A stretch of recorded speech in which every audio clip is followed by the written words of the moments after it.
안녕하세요. 사연을 부탁해입니다. 오늘의 사연을 소개하겠습니다. 우리 시어머님은 남쪽 지방 시골 마을에 살고 있습니다. 시어머님은 유난히도 씀씀이가 큰 편인데요. 옛날에 우리 친정집이 어마어마하게 부잣집이었어. 집에 일하는 사람만 몇 명이었는지 모른다. 내가 지나가기만 하면 그 사람들이 다들 굽신굽신거리면서 아가씨라고 불렀어.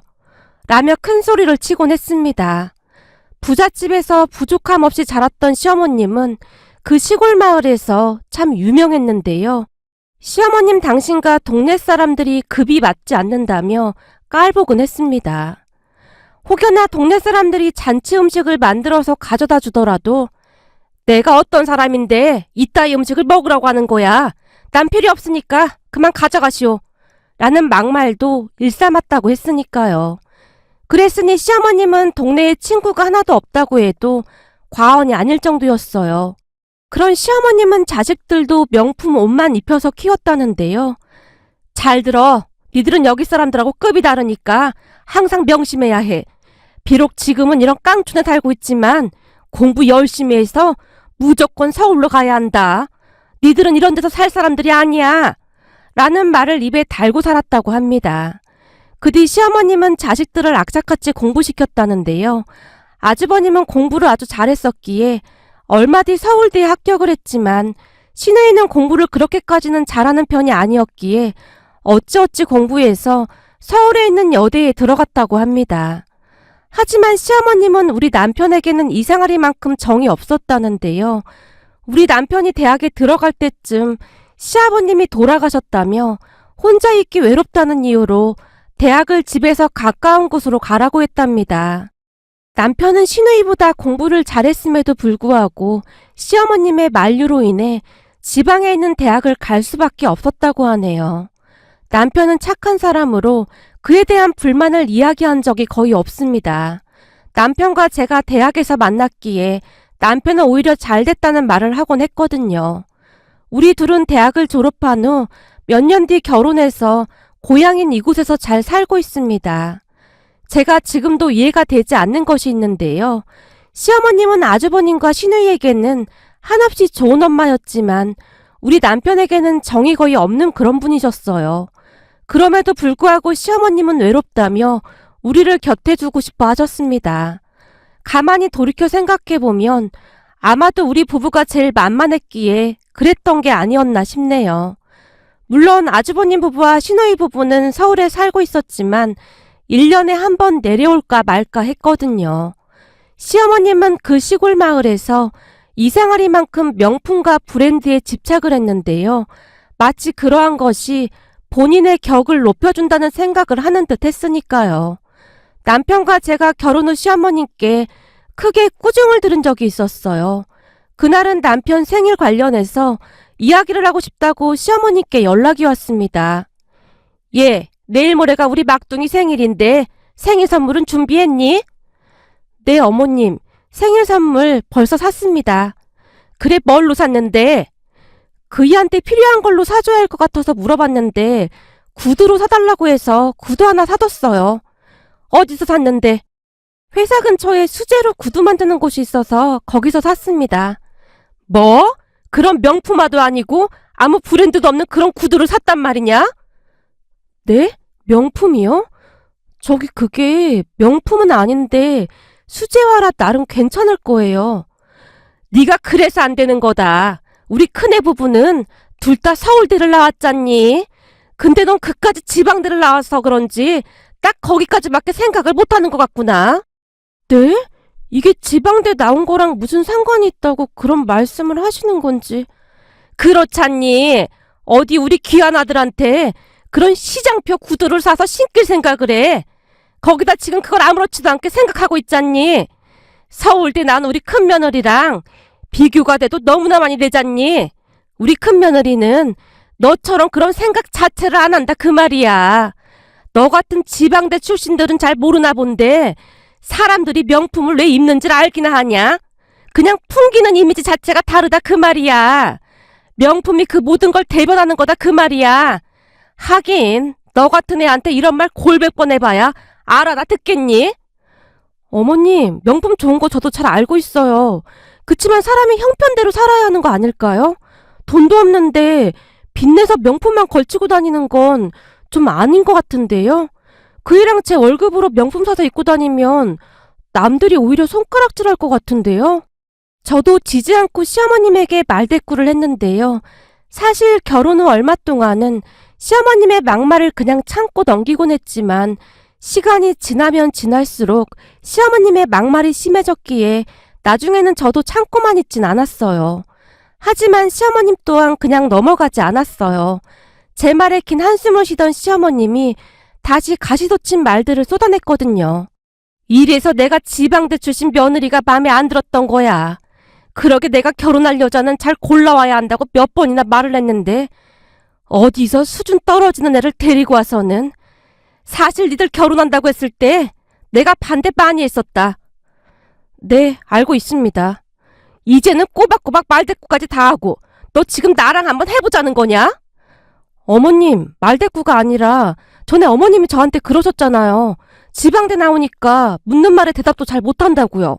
그래서 제가 지금 어머님 말씀에 열심히 대답하고 있는 겁니다. 어디서 그런 용기가 나왔는지 모르겠지만 저도 지지 않고 시어머님 말을 맞받아 쳤습니다. 제 말에 시어머님이 어버버 하시다가는 소리쳤어요. 됐다. 아무튼 나는 우리 아들이 그따위 싸구려 구두 신고 다니는 꼴 절대 못 본다. 그러니까 그거 환불하고 다시 명품으로 사와라. 난 지금껏 우리 애들한테 그런 거지 같은 걸 사준 적이 없어. 그건 안 될 것 같아요. 이미 주문해서 만든 거라 환불이 안 되거든요. 뭐가 어쩌고 어째? 너 지금 막 나가자는 거냐? 어머님, 죄송한데 제가 지금 바빠서 더 이상 통화를 못할 것 같습니다. 라며 제가 급히 전화를 끊었습니다. 그 뒤 시어머님이 남편에게 전화를 해서 난리를 치셨던 것 같은데 남편은 제게 말조차 꺼내지 않았어요. 아마도 시간이 지나면 지날수록 남편도 시어머님을 거진 포기하다시피 한 건 아닌가 싶네요. 남편이 시어머님에게 아무리 잘해도 시어머님은 아주버님 부부와 시누이 부부만 챙길 뿐이었거든요. 그러던 어느 날 남편의 마음이 완전히 돌아서는 일이 발생을 했습니다. 평소에는 얼굴도 잘 비추지 않던 아주버님 부부와 시누이 부부가 시댁으로 내려온다고 연락이 왔었기에 우리 부부도 시댁으로 향하고 있었는데요. 잠시 후 시어머님이 제게 전화를 했어요. 예, 애들 먹어야 하니까 올 때 고기 좀 사와라. 고기요? 고기라고 하면 소고기를 말씀하시는 건가요? 그럼 한우 고기를 사와야지. 귀한 우리 장남이랑 딸이 오는데 돼지고기를 사오라고 하겠냐?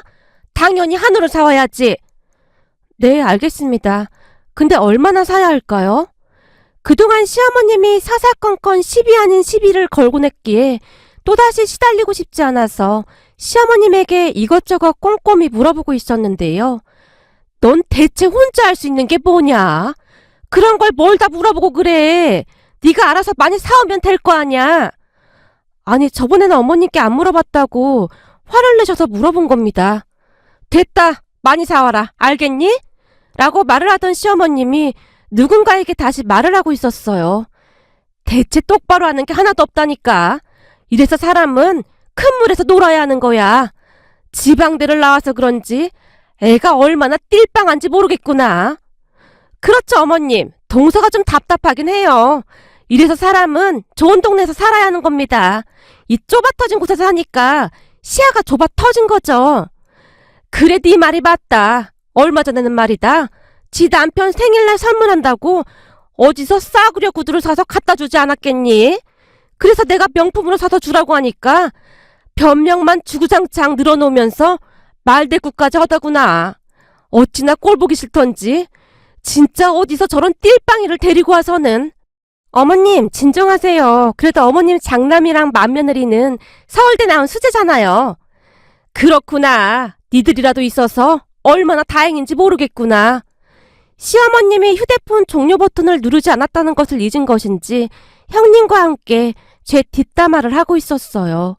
듣고 있는데 어찌나 열불이 터지던지 당장이라도 따지고 싶었지만 우선은 꾹 참고 말았습니다. 그렇게 잠시 후 정육점에 들려서 꽤 많은 양의 한우를 구매해서 시댁으로 향했는데요. 차에 올라타던 남편이 한숨을 내쉬며 말했어요. 아니, 왜 항상 우리가 이런 걸 다 사야 하는지 모르겠어. 요즘 들어 난 우리 엄마 아들이 아니라 어디서 주워왔다는 생각까지 드네. 그걸 이제야 느낀 거야? 난 이미 오래전부터 느꼈던 건데. 사실 어머님 당신한테만 참 함부로 하는 것 같긴 해. 옆에서 보고 있으면 우라통에 치밀어 오른다니까. 그러게, 나도 요즘은 회의감마저 드네. 계속 이런 식이면 가족이고 뭐고 그냥 영 끊고 살고 싶을 정도야. 남편이 불만 가득한 표정으로 긴 한숨을 내쉬었습니다. 그런데 그 뒤 시댁에 도착을 했는데 더욱 기가 막힌 일들이 우리를 기다리고 있었어요. 우선은 우리 부부가 집 안으로 들어갔음에도 불구하고 아주버님 부부와 시누이 부부가 눈길조차 주지 않은 채 건성으로 인사를 건네며 TV를 보고 있었어요. 그런 모습에 남편과 저는 더욱 뻘쭘할 수밖에 없었는데요. 어쩌면 그들이 우리의 존재를 거부하고 있는 것은 아닐까 하는 생각마저 들었으니까요. 남편 또한 저와 같은 생각이었던지 슬픔 가득한 얼굴로 멀뚱멀뚱 서 있을 뿐이었어요. 니들 뭐해? 얼른 가서 고기 구워야지. 니들 기다리느라 배고파서 다들 지쳤다. 얼른 고기 구워. 엄마, 우리는 손님 아니야? 왜 우리한테만 일 시키는 거야? 아니, 얘가 무슨 말을 하는 거야? 네 형네랑 누나네는 서울에서 내려왔잖니. 거기서 내려오느라 얼마나 힘들었겠어. 그니까 가까이 사는 니들이 해야 하는 게 맞는 거지. 잔말 말고 얼른 들어가서 고기나 구워. 여보, 그냥 우리가 굽자. 라며 제가 남편의 팔을 잡아 끌었는데요. 남편이 기가 막히다는 듯이 실수를 터뜨렸습니다. 제가 그런 남편을 달래듯 주방으로 들어가서 음식 준비를 한 뒤 다 같이 식사를 했는데요. 가족 누구도 우리에게 수고했다는 말 한마디조차 없었습니다. 그런 가족들의 행동에 남편의 표정이 점점 굳어져 가고 있었지만 가족들은 그런 남편을 여전히 상관조차 하지 않고 있었어요. 그러다가 잠시 후 시어머님이 우리 모두에게 통보하듯이 말했어요. 니들 형네가 이번에 강남으로 이사를 가야 해서 나머지 전답도 다 팔까 한다. 강남으로 간다고 하는데 당연히 해줘야지. 사람은 모름지기 큰 물에서 놀아야 하는 거야. 역시 우리 어머님 멋지세요. 어머님 연세에 그렇게 깨인 생각 하시는 분이 많지 않거든요. 당연하지. 비록 내가 지금은 이렇게 살고 있지만 예전에 우리 친정이 어마어마하게 부자였어. 그랬으니 내가 이렇게 깨일 수가 있었던 거고. 역시 우리 어머님이 최고예요. 형님이 온갖 아양을 떨어대고 있었는데 그런 형님의 말에 시어머님의 입이 귀에 걸려 있었어요. 그 순간 남편이 벌떡 일어나더니 화기애애한 분위기에 찬물을 끼얹 듯 말했어요. 이 집에서 나는 자식이 아닌가 보네. 형이랑 누나 결혼할 때도 엄마가 땅 팔아서 집 사줬었잖아. 근데 이번에도 또 해준다고? 땅도 얼마 남지도 않았는데 그걸 몽땅 팔겠다 그 말인 거네? 네가 뭔데 발끈하고 난리야. 내가 지금 발끈 안 하게 생겼어? 내가 아무리 미워도 그렇지 엄마 진짜 너무하네. 우리 결혼할 때 엄마가 땡전 한 푼 보태주기로 했어? 내가 모은 돈으로 결혼했고 다들 우리한테 결혼 선물 하나 해준 것도 없잖아. 그때까지만 해도 그냥 엄마를 이해하려고 했어. 근데 이건 진짜 아닌 것 같아. 아무리 생각해봐도 난 엄마 아들이 아니라는 생각만 드네. 앞으로 우리 찾지 마. 남편이 온몸을 부들부들 떨면서 시어머님에게 쏘아붙인 채 저를 데리고 그곳을 나와버렸습니다. 그 뒤 남편과 저는 시댁 가족들과 연을 끊고 살게 되었어요. 대신 홀로 계신 친정엄마와 합가를 했는데요.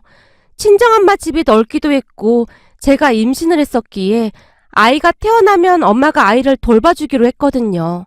그렇게 우리는 시댁 가족들과 완전히 연을 끊고 살아가고 있었습니다.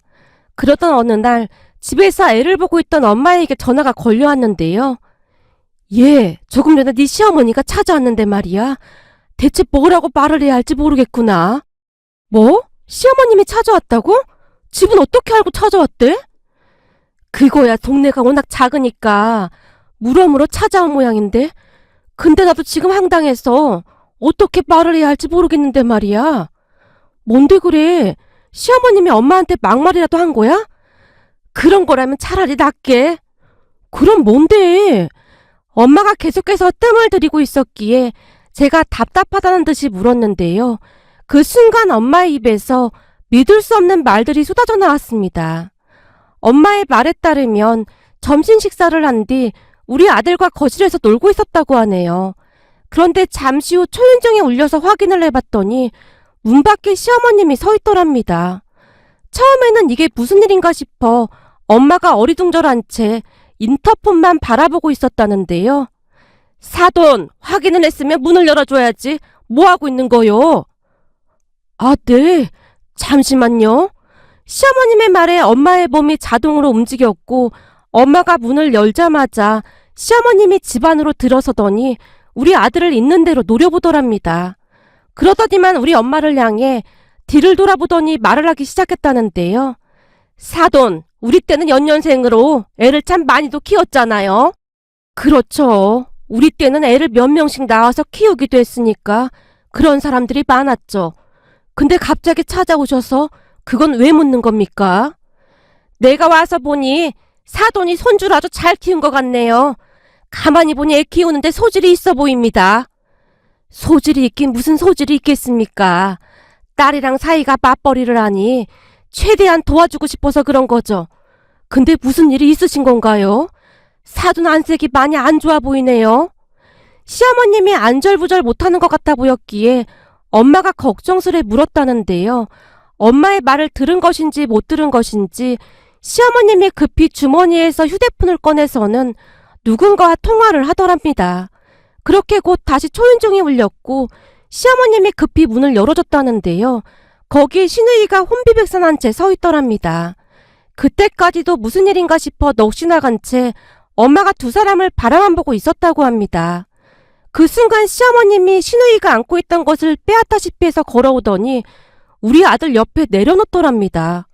그 모든 일들이 너무나 갑작스레 일어났기에 엄마가 정신줄까지 놓은 채 멍이 서 있었던 모양인데요. 뭐해? 얼른 가자. 엄마, 진짜 이래도 되는 거야? 지금 그런 걸 따질 때가 아니잖아. 그럼 네가 키울 거야? 얼른 나오기나 해. 라는 말을 하더니 엄마에게 한마디를 하더랍니다. 사돈, 내가 몸이 너무 안 좋아서 그러는데 우리 손녀 좀 봐주세요. 그냥 숟가락 하나 더 얻는다고 생각하고 애 보는 김에 같이 보면 되잖아요. 네? 갑자기 찾아와서 무슨 말을 하는 겁니까?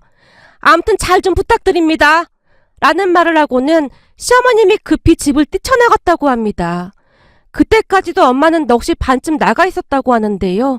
곧 우리 아들이 울어대기 시작해서 정신을 차리고 보니 우리 아들 옆에 조카가 떡하니 누워있더랍니다. 생각해보세요. 몇 년 동안 연락을 끊고 살던 시어머님이 갑자기 애를 안고 찾아왔으니 엄마 입장에서는 얼마나 놀랐겠습니까? 얼마나 황당하고 놀랐던지 엄마의 목소리가 미세하게 떨리고 있었어요. 얘, 무슨 이런 일이 다 있니 그래? 아니 무슨 할머니가 손녀를 이렇게 두고 도망가다시피 갈 수가 있어. 이게 지금 무슨 상황인지 모르겠구나. 그럼 지금 엄마가 애 둘을 보고 있단 말이야? 그렇다니까. 낯을 얼마나 가리는지 울고불고 난리도 아니야. 네 엄마 지금 쓰러지기 일부 직전이다. 진짜 황당해서 말이 안 나오네. 내가 김서방한테 전화해볼게. 그래 알았어. 우선은 내가 잘 돌보고 있을 테니까 되도록이면 빨리 들어와. 엄마 목소리에는 지친 기색이 역력해 보였습니다. 어찌나 황당하던지 머릿속이 하얗게 된 채 뭘 어찌해야 하나 잠시 고민하다가는 남편에게 전화를 해서 모든 사실을 말했어요. 물론 남편이 노발대발한 건 말할 것도 없었고요. 화가 난 남편이 시어머님과 시누이에게 몇 번이나 전화를 했지만 전화를 받지 않았다고 합니다. 결국 남편이 아주버님에게 전화해서 따져 물었다는데요. 남편의 말을 들은 아주버님 대답이 아주 과간도 아니었다네요. 그래서 어쩌라고. 엄마가 곧 가겠지. 니네 장모님도 좀 그렇다. 그 조금을 못 봐줘서 그 난리를 치고 있냐? 뭐? 지금 그걸 말이라고 하는 거야? 형 딸인데 걱정도 안 되는 것 같네. 모르는 사람한테 맡긴 것도 아니고 니네 장모님한테 맡긴 건데 걱정할 게 뭐가 있어. 아무튼 나 바빠서 통화 오래 못하니까 이만 끊어. 형 지금 제정신이야? 이런 식이면 나도 가만 안 있을 거야. 네가 가만 안 있으면 어쩔 건데. 가족끼리 뭐 어쩔 거냐고. 가족? 지금 나보고 가족이라고 했어? 우리가 어떻게 가족이야. 다 필요 없고 나 바로 경찰에 신고할 테니까 그런 줄 알아. 30분 내로 엄마 안 오면 바로 경찰에 신고할 거야. 그럼 어떻게 되는 줄 알고는 있는 거지? 뭐? 네가 우리를 경찰에 신고하겠다고? 참내, 지나가는 개가 웃겠다. 네가 우리를 신고해? 고려 한번 해보던지. 아주버님이 잔뜩 비웃으며 전화를 끊었다고 하네요. 그 바람에 남편이 이성을 잃은 듯 했고 정말로 경찰서에 신고를 해버렸습니다. 우리가 경찰에게 자초지종을 설명했기에 경찰이 시어머님에게 확인 전화를 했고 전화를 받은 시어머님이 놀란 채 헐레벌떡 우리 집으로 쫓아왔는데요. 집 안에 들어서던 시어머님이 삿대질까지 하면서 고래고래 소리를 질러댔어요. 아니, 어느 정신나간 인간들이 가족을 경찰에 신고해? 니들이 그러고도 인간이냐? 조카 좀 몇 시간 맡긴 게 뭐가 그렇게 잘못됐다는 거야? 사돈도 그러는 거 아닙니다. 엄마야말로 이게 뭐 하는 거야? 지나가는 사람 붙들고 다 물어봐. 이게 지금 말이 되는 건지. 말이 안 될 게 뭐가 있어.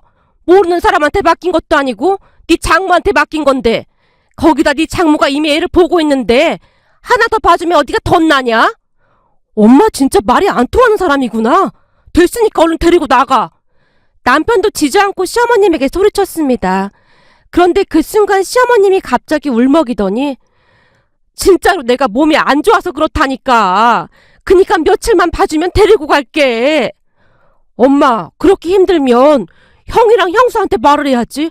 지금 이게 뭐 하는 거야? 말도 마라. 내가 몇 번이나 말을 했지. 근데 들어먹질 않는 걸 어떡하겠어. 시어머님이 눈물 콧물 범벅이 된 채 그동안 있었던 이야기를 하기 시작했어요. 시어머님의 말에 따르면 어느 날 형님이 다짜고짜 내려와서는 대학원에 간다며 조카를 돌봐달라고 했다고 하네요. 어머님, 저 대학원 가야 하는데 애 봐줄 사람이 없어요. 어머님이 좀 봐주세요. 아니, 100일도 안 됐는데 그건 좀 그렇지 않니? 대학원은 좀 더 있다 가도 되잖아. 안 돼요. 저 애기 낳고 살도 쪄서 헬스장도 다녀야 하고 공부도 해야 해서 애기 보기 힘들어요. 형님이 아주 당당하게 말을 하고는 그날 바로 서울로 올라가 버렸다네요. 결국 평소 형님 눈치를 많이 보던 시어머님이 조카를 돌볼 수밖에 없었다는데요. 그 뒤 돌이 될 때까지 단 한 번도 내려오지 않았다고 하네요. 전화를 해도 받지도 않았고 어쩌다 받게 되더라도 그냥 바쁘다고 짜증만 낼 뿐이었다네요. 거기다 분유값이나 기저귀 값도 보내지 않았다고 하고요. 그러다가 조카 돌쯤에 한 번 내려온 모양인데요. 그날도 밤늦게 내려와서는 감기 기운이 있다며 방으로 바로 들어가서 아침이 지나도록 코빼기도 비추지 않더랍니다. 돌이라고 친척분들이 돌반지를 가지고 왔다고 하는데 고맙다는 인사는 고사하고 방문 밖으로 나오지도 않았다고 하네요. 그렇게 오후가 돼서야 주섬주섬 나와서 짐을 챙기더니 올라가 버렸고요. 그 뒤에도 아주버님과 형님은 한동안 연락도 끊은 채 그렇게 살았던 모양입니다. 결국 홀로 조카를 보던 시어머님이 감기 몸살에 걸리게 되었고 이런저런 생각을 하다가는 언젠가 시장에서 누군가 시어머님한테 우리 친정엄마가 애를 봐주고 있다고 했던 말이 떠올랐다네요. 너무나 힘들었던 나머지 친정엄마에게 아이를 맡길 생각을 했다네요. 무슨 이런 일이 있는 것인지 도무지 이해가 되질 않았어요. 생각해보세요. 이런 기가 막힌 일이 세상에 또 어디 있겠습니까? 우리 모두는 입이 딱 벌어진 채 아무런 말도 하지 못할 지경이었습니다. 하지만 그럼에도 불구하고 우리는 냉정해질 수밖에 없었기에 시어머님과 조카를 바로 돌려보냈어요. 그 뒤 한동안 조용한 듯 했는데요. 얼마 뒤 시어머님이 조카를 들쳐업고 우리 집에 찾아와서는 또다시 눈물을 펑펑 흘리며 충격적인 이야기를 했습니다. 그때 그 인간들이 강남으로 이사간다고 해서 내가 전답 다 팔아서 돈을 보태줬잖니.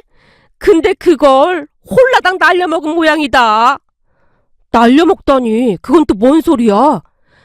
내가 기가 막혀서 이젠 말도 안 나오는구나. 라며 시어머님이 냉수 한 컵을 들이키다가는 분을 이기지 못한 채 목 놓아 울기 시작했어요. 아니 대체 무슨 일이냐니까. 말을 해야 할 거 아냐. 네 형이랑 형수가 분당에 사줬던 집을 내일름 팔아서는 강남으로 이사 갔잖니. 근데 그때 강남에 집을 산 게 아니라 반전세로 들어갔다고 하더구나. 반전세? 엄마가 땅 팔아서 돈 보태줬잖아. 근데 왜 반전세로 갔대? 그거야 나도 모르지. 네 누나한테 들어보니 나머지 돈으로 네 형수가 네 형 몰래 주식을 했다나 뭐래나 그러더구나. 뭐 주식? 형수님 대학원 간다고 애 맡긴 거 아니었어? 그거 다 뻥이었어.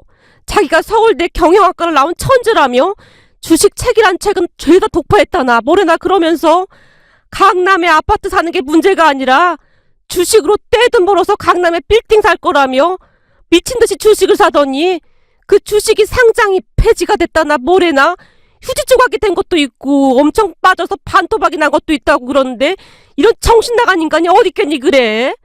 내가 화딱지가 나서 요즘 잠도 안 오지 뭐냐. 아니 애 맡기고 가서는 연락 한 통도 없는 게 말이 되냔 말이야. 그러게 내가 뭐라고 했어. 내가 보기엔 자업자득이야. 엄마가 맨날 형만 감싸고 도니까 그렇게 된 거라고. 아무튼 나 모르겠으니까 앞으로 우리한테 찾아오지 마. 엄마가 자꾸 찾아오면 우리도 그냥 이사 가버리라니까. 막둥아, 이 엄마가 다 잘못했다. 그러니까 엄마 좀 용서해다오. 그동안 내가 니들 못 챙긴 거 앞으로 다 챙기면서 살게. 그렇잖아도 네 형수가 지금 살고 있는 집을 담보로 대출을 좀 받아달라고 하길래 이건 우리 막둥이 줄 거라고 내가 딱 잘라서 말했다. 엄마가 마지막 남은 그 집은 니들한테 줄 테니까 앞으로 잘 좀 지내보자. 요즘 들어 곰곰이 생각해보니 세상에 니들 같은 애들이 없지 뭐니. 엄마, 우린 그 집 필요 없으니까 앞으로 다시 찾아오지 마. 우리 집사람이나 나나 그 집에 관심도 없어. 그니까 앞으로 절대 찾아나오지 마. 남편 얼굴에서 찬바람이 쌩쌩 불고 있었습니다. 시어머님이 안 나가겠다고 버텼지만 남편은 시어머님을 내쫓아버렸어요. 그리고 얼마 뒤 우리는 다른 곳으로 이사를 갔어요. 시어머니가 조금은 안쓰럽기도 했지만 그렇다고 해서 우리까지 그 늪에 빠져들 수는 없는 노릇이었으니까요. 그렇게 얼마 뒤 시어머님이 조카를 형님 부부에게 다시 데려다 줬다는데요. 그 일로 인해 형님 부부와 완전히 연을 끊고 살고 있다고 하네요. 한마디로 말해서 형님과 아주버님에게 토사구팽 당한 거나 마찬가지인 거죠. 결국 시어머님은 홀로 외롭게 살고 있답니다. 언젠가 한 번은 제가 남편에게 시어머님 이야기를 꺼낸 적이 있었는데요. 여보, 난 어머님 얼굴 보기 좀 그렇긴 한데 혹시 당신은 만나 뵙고 싶으면 만나 뵙고 와도 돼. 나는 그렇다 치더라도 당신을 낳아주신 어머니인데 아무래도 신경이 쓰일까봐 하는 말이야. 아니 됐어. 그동안 자식 대접을 받아본 적이 있어야 안타깝다는 생각도 드는 거지. 이건 뭐? 그런 마음도 들지도 않네. 난 요즘 장모님 보면서 느끼는 게 참 많아. 얼마 전에 장모님이랑 마트에 간 적이 있었잖아? 그때 나 야근하던 날 말하는 거지? 그래 맞아. 그날 장모님하고 마트에 갔다가 사고 날 뻔했거든. 진짜? 근데 둘 다 아무 말도 없었잖아. 당신 걱정할까봐 말 안 한 거지. 아무튼 그날 뒷차 운전자가 나한테 욕이란 욕을 다 하고 있었는데 옆자리에 가만히 앉아 계시던 장모님이 차문을 열고 조용히 나오시더니만 그 사람한테 동네가 떠내려가라 소리를 지르셨는데 그렇게 눈물이 나더라고. 당신이 울었다고? 지금 생각해봐도 울컥하는데 장모님이 그 사람한테 그러시더라고. 감히 귀한 우리 아들한테 왜 욕지거리를 하느냐고. 누가 당신 자식한테 그런 쌍욕하면 당신은 좋겠느냐고. 남의 귀한 자식한테 함부로 하지 말라고 하면서 말이야. 장모님이 어찌나 쩌렁쩌렁 소리를 질러대시던지 그 사람이 꼬리를 내리더라고. 근데 그게 왜 눈물이 났어? 엄마가 갑자기 소리 질러서 놀라서? 아니, 우리 귀한 아들이라는 말을 듣는데 갑자기 서러움이 복받치면서 눈물이 쏟아지더라고. 그때 생각이 나는지 남편의 눈시울이 다시금 붉어져 있었습니다. 그동안 남편이 얼마나 마음고생을 한 것인지 제 마음까지 아려왔어요. 그런 모습을 보며 도대체 시어머님은 당신 뱃속으로 낳은 우리 남편을 왜 그리도 차별한 것인지 도무지 이해가 되질 않았어요. 그 뒤 시어머님에게 몇 번의 연락이 더 왔었지만 우리는 모른 척하고 지내고 있답니다. 우리 엄마와 지내면서 남편도 많이 밝아졌는데요. 우리 엄마가 수시로 남편에게 귀한 우리 김서방이라는 말을 해주곤 하거든요. 엄마의 말에 남편은 그저 행복하다는 듯이 한박 웃음을 짓고 있고요. 그동안 고생만 한 우리 남편에게 행복한 일만 가득하길 바라봅니다. 오늘의 사연은 여기까지였습니다. 즐겁게 보셨다면 구독, 좋아요 부탁드립니다. 고맙습니다.